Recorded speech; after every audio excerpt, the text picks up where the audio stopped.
선거 끝난 지가 엊그제인데 여야 내부 사정이 심상치가 않습니다. 오늘 정치설명서 김반장, 서반장 시간에서는 관련한 정치권 내부의 깊숙한 얘기를 전하겠다고 합니다. 먼저 여당 김정우 반장부터 시작하죠. 네, 오늘은 그 이준석 자기 정치의 이유를 한번 알아보겠습니다. 예, 흔히 정치권에서는 자기 정치 이러면 부정적인 의미로 많이 쓰이는데 취임 1주년 맞은 이준석 대표가 이제 내 정치하겠다. 이건 좀 역설적으로 들리는군요. 특히 이제 새 정부 출범한 지 얼마 안 되지 않았습니까? 예, 그래서 어제 오늘 이 대표가 대놓고 자기 정치를 하겠다고 해서 여권 전체가 술렁했습니다. 이 대표는 대선과 지방선거 승리의 공을 강조하면서 소위 이준석표 혁신으로 다음 총선을 준비하는 걸 자기 정치라고 표현을 한 겁니다. 예. 그런데 아직 총선이 2년 정도 남았는데 왜 지금 이 시점에서 그 얘기를 들고 나왔는지 좀 궁금하시는 분들이 야당에서도 좀 많긴 해요. 일단 위기 돌파 목적이라는 분석이 가장 힘을 얻고 있습니다. 본인 사생활 의혹에 대한 당윤리위원회가 2주 뒤로 예정이 돼 있는데 이게 차기 당권과 총선 공천까지 연결된 권력 구도에서 중요한 변수가 되다 보니까 혁신 주도권을 쥐면서 위기를 돌파하겠다. 이런 전략적 행보라는 분석입니다.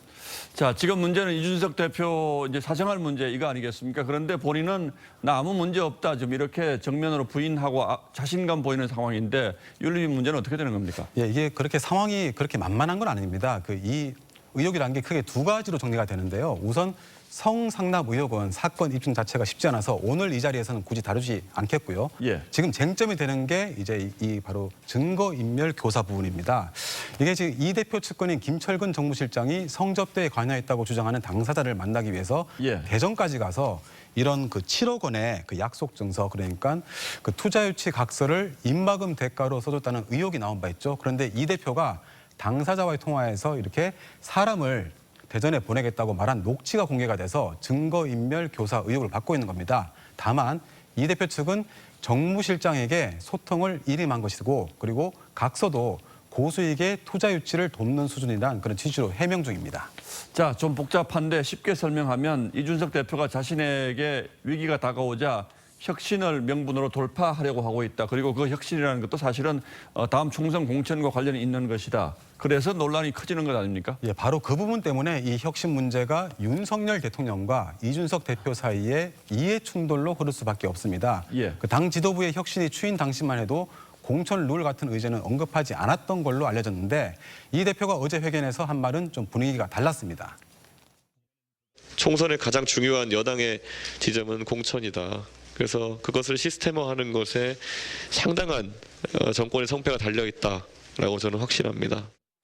이 문재인 정부도 친문 의원들이 든든한 뒷배 역할을 했었잖아요. 윤석열 대통령 입장에서도 아무래도 2년 뒤에 우호적인 세력들이 원내 많이 입성하는 걸 좀 바라긴 하겠죠. 예, 그런데 이 대표가 세대 확장을 명분으로 공천 시스템을 선보겠다고 하니까 혁신 논의의 관심 자체가 공천 문제에 맞춰질 수밖에 없는 겁니다.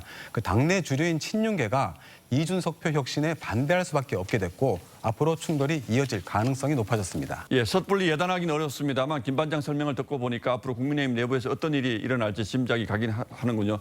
자, 그건 그렇고 지금 민주당 내부 사정도 만만치가 않죠. 서주민 반장은 뭘 준비했습니까? 예, 제가 준비한 건 철험회의 덫입니다. 자, 민주당이 선거에 2연패하고도 좀처럼 혁신하는 모습을 보여주지 못하고 있는데 그 논란의 중심에 바로 이 철험회라는 게 있다는 거죠. 그렇습니다. 일단 먼저 철험회라는 이름이 무슨 뜻인지 궁금하신 분들이 많으실 텐데 누구처럼 되자 혹은 누구처럼은 되지 말자. 즉 본받을 사람에겐 많이 배우고 그렇지 않은 사람은 반면교사 삼자는 다짐해서 만든 말이라고 합니다. 예. 당초 10여 명이 이 사법개혁을 위한 연구 모임으로 출발을 했는데 현재는 20명 정도로 수가 좀 늘었습니다. 최근에 철험회가 주로 이재명 의원을 약간 좀 대변하는 그런 주장을 많이 하고 있던데 네. 소위 말하는 친명계라고 볼 수 있는 건가요? 아니요, 꼭 그렇지는 않습니다. 이 친명계인 김남국 민영배 의원이 철험의 멤버긴 하지만 이 문재인 청와대 출신이었죠. 최강욱 의원과 김의겸 의원도 이 강성 친문으로 평가받던 의원들인데 이 철험의 멤버입니다. 특정 계파라기보다는 강성파 의원 모임으로 보는 게 더 정확할 겁니다. 예, 비록 목소리 큰 사람들이 많긴 합니다만 이 철험회가 민주당의 전체 분위기를 주도하고 또 몸통을 흔드는 이런 현상들은 사실 좀 이해하기는 어렵습니다. 예, 그건 이 민주당 내부 사정을 좀 이해해야 합니다. 다들 아시겠지만 민주당은 이 수만 명으로 추정되는 강성 지지층이 당내 여론 형성과 주요 인선 과정에 큰 영향력을 갖고 있습니다. 예. 단적인 예가 이 검수완박을 논의했던 지난 4월 5일 비공개 의원총회입니다. 당시 속도 조절을 주장했던 의원들의 실명이 이 한 유튜브 방송을 통해서 공개가 됐는데 이들은 이른바 검수완박 오적으로 찍혀서 문자와 전화 테러에 시달려야 했습니다.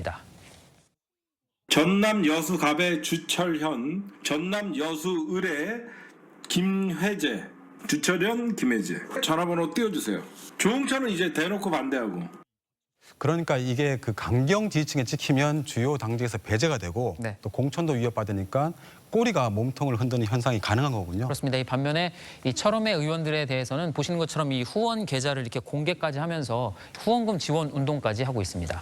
예, 소위 말하는 팬덤 정치로 이해하면 쉽겠군요. 그런데 정당에서 지지자들의 활동을 또 대놓고 막기도 어려운 것 아닙니까? 그렇습니다. 그래서 그런 목소리가 과대 대표되지 않도록 제도적인 보완 장치가 필요하겠죠.